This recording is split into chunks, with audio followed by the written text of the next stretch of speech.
Well training Microsoft word को तो आप प्रैक्टिस कर भी रहे होंगे और उम्मीद है कि आपने बहुत सारी चीज़ें सीखी होंगी, लेकिन एक बहुत इंपॉर्टेंट पॉइंट है जो कि किसी भी डॉक्यूमेंट का एसेंस होता है, वो है उसकी फॉर्मेटिंग। वेल फॉर्मेटेड डॉक्यूमेंट जो है बहुत ज़्यादा इंपॉर्टेंट होता है। अगर डॉक्यूमेंट की फॉर्मेटिंग ठीक ना हो, कॉम्प्रोमाइज्ड हो, तो आपके डॉक्यूमेंट की रीडेबिलिटी कम होती है, जिसकी वजह से उसकी ऑथेंटिसिटी कम होना शुरू हो जाती है। तो मेक श्योर करें कि डॉक्यूमेंट की फॉर्मेटिंग बहुत अच्छी होनी चाहिए। और वो कैसे होती है, आइए आज आपको कुछ सैम्पल दिखाता हूँ मैं। सो ट्रेनीज स्टार्ट करें माइक्रोसॉफ्ट वर्ड और यहाँ पे मैंने एक प्रोजेक्ट मैनेजमेंट प्लान का है, मेरे पास टेम्पलेट मौजूद है जो कि मैंने ओपन किया है आपके सामने। अगर इसमें आप नोटिस करेंगे कि तो यहाँ पे सबसे पहले हेडिंग्स आ रही हैं।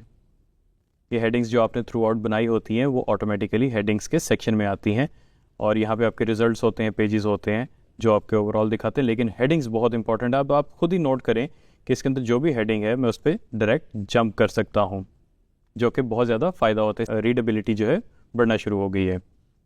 अब उसके आगे आप नोटिस करेंगे, अगर हम टेक्स्ट में आ जाएं, इसकी बॉडी में आ जाएं, तो हर चीज़ प्रॉपरली अलाइंड है। सब हेडिंग्स एक तरह की है और उनका इंडेंट यानी कि जो उनका डिस्टेंस है फ्रॉम मेन हेडिंग वो भी एक जितना है। अगर हम इसके और सब लेवल्स में चले जाएं तो वो भी इसी तरह इंडेंटेड है।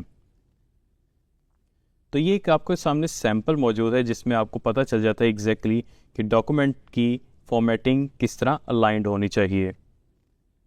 और अगर आप किसी तरह का भी डॉक्यूमेंट लिख रहे हैं, लीगल हो या कोई भी, तो उसके अंदर फॉर्मेटिंग इसी तरह करते जाएं। और हाँ, बाज़ औक़ात इस तरह होता है कि लीगल डॉक्यूमेंट्स में जो आपका टेक्स्ट का गैप है वो ज़्यादा होता है, तो उस केस में आप जो है अपने टेक्स्ट के गैप को लाइन और पैराग्राफ की सेटिंग्स में आके नॉर्मली 2 कर देते हैं, जिससे उसका गैप ज़्यादा हो जाता है ओवरऑल डॉक्यूमेंट का।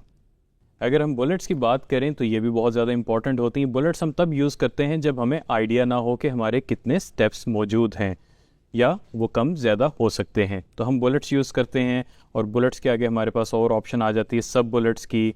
अगर हम मज़ीद जाएँ तो उसके भी आगे हमारे पास सब के भी सब बुलेट्स आ जाती हैं। इसी तरह ये हमारा एक सिलसिला चलता रहता है। लेकिन मेक श्योर करें कि आपकी डॉक्यूमेंटेशन थ्रू आउट जो है उसकी फॉर्मेटिंग कंसिस्टेंट हो। ये ना हो कि आपकी सब बुलेट्स कहीं पे इस लेवल पे आ रही हों, मेन लेवल पे आ रही हों, कहीं पे इधर आ रही हों। तो ये आपने कंसिस्टेंसी का बहुत ज़्यादा ख्याल रखना है। सो ट्रेनिंग्स, आज हमने देखा कि डॉक्यूमेंट फॉर्मेटिंग कितना इंपॉर्टेंट रोल अदा करती है आपकी डॉक्यूमेंटेशन में।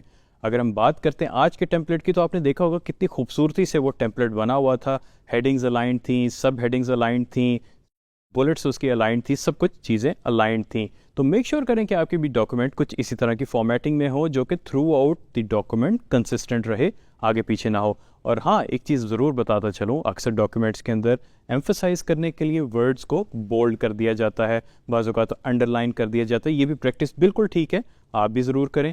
और बाज़ औक़ात ये भी होता है कि आप इनको कोटेशन मार्क्स के अंदर भी मेंशन कर सकते हैं। तो ज़रूर इस तरह प्रैक्टिस करें ताकि आपके डॉक्यूमेंट्स की ऑथेंटिसिटी बढ़े और वो क्लियरली पढ़े जा सकें। Thank you very much.